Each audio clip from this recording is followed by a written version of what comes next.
Good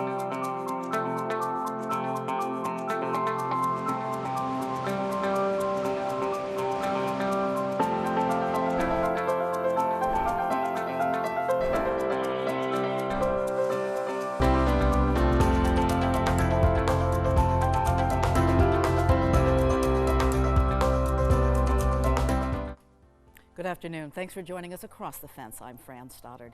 In the past month, more than 100 people from Vermont, New Hampshire, and Maine have stepped forward as Red Cross disaster volunteers.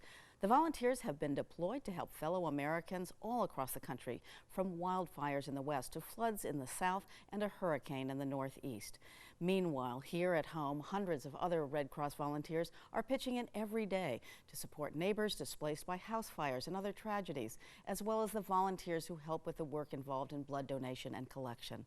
While many of us rely on the Red Cross at some point in our lives, every day the Red Cross relies on people like you and me to help others. Today we're joined by two guests. Erica Fuller is the Senior Volunteer Recruitment Specialist for the Red Cross of Northern New England. But in her own time, Erica is a volunteer herself, and in a moment we'll hear her story about volunteering to help those displaced by California's wildfires.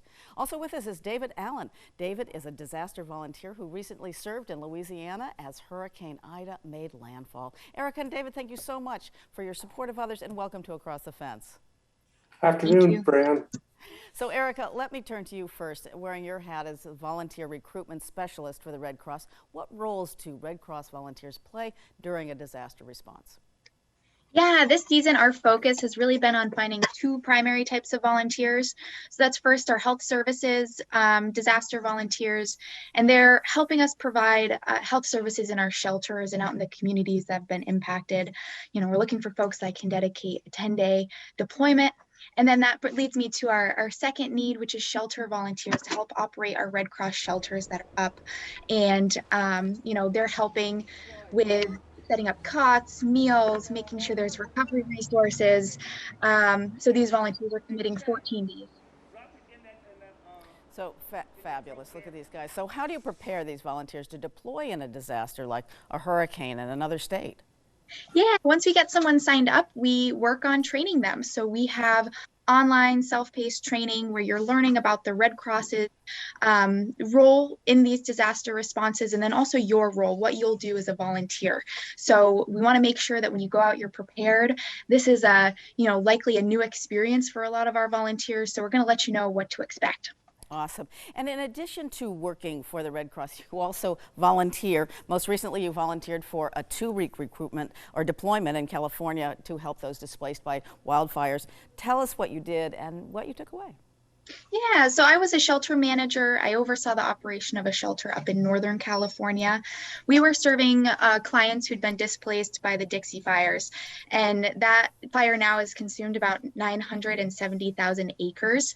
A lot of families have been displaced, and there's a couple of things I'd highlight about that experience, and it's just how resilient these communities are to face such hardship and stay so hopeful in these recovery efforts. And everyone in the shelter is just so grateful that the Red Cross is there supporting. And then the second piece is just how important these volunteers are.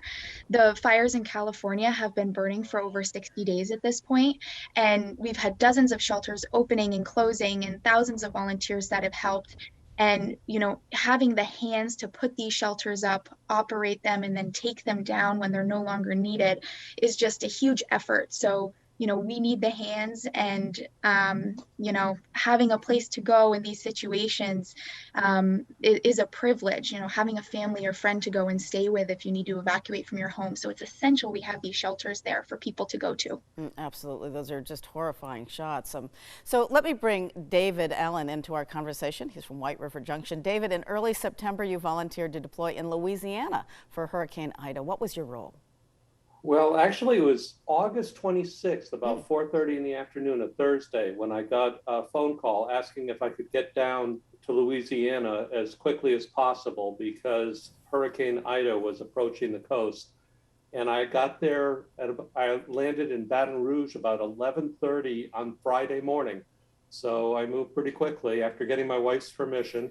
And I was down there for 16 days in finance, focused on making sure that the donor dollar was being spent wisely.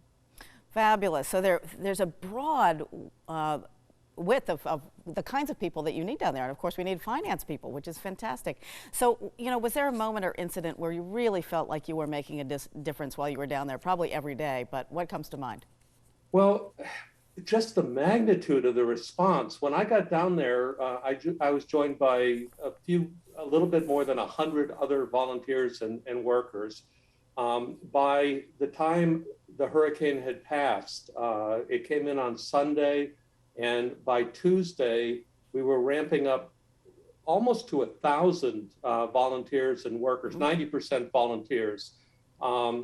People, we were distributing, within a week, we were distributing as many as 40,000 meals a day. We had thousands of people in over 20 shelters. We were beginning to have volunteers walk through these neighborhoods that you're seeing in the video, assessing damage. And we eventually identified that there were more than 10,000 homes totally destroyed or major unlivable damage.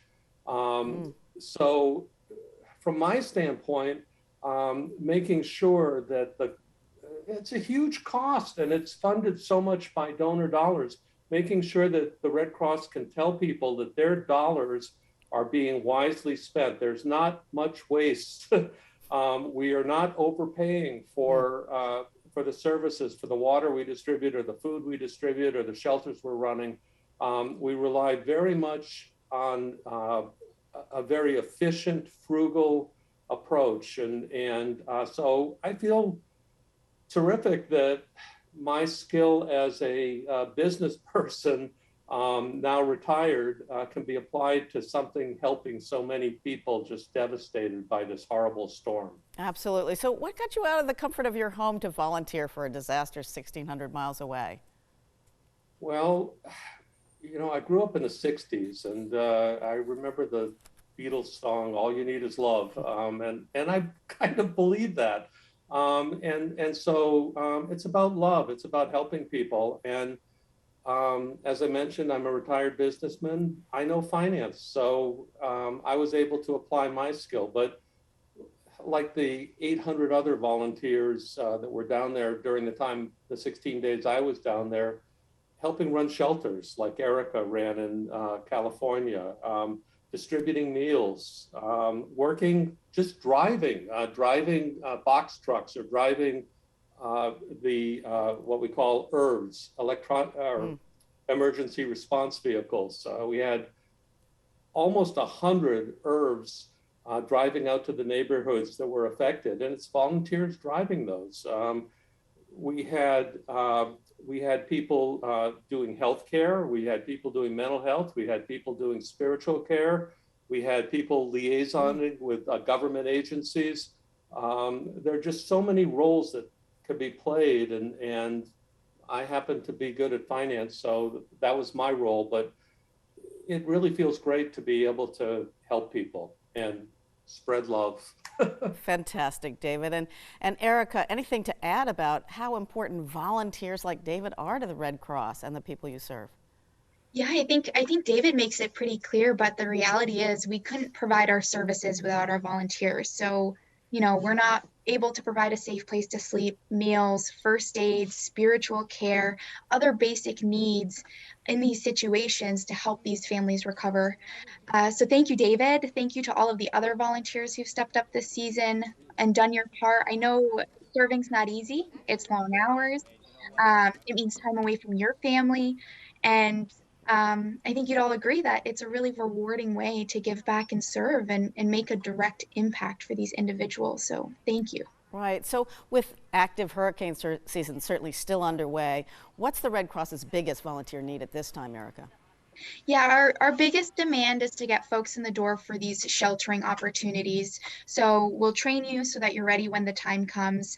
We're looking for folks to be able to go out and serve in a shelter for 14 days. We don't know when or where that could be, but we know we have to be prepared for if you're needed. So if you want to be ready to jump into action with us, please sign up. We'll provide the training. We're going to cover your expenses for you to deploy. What we really need is your time and your energy.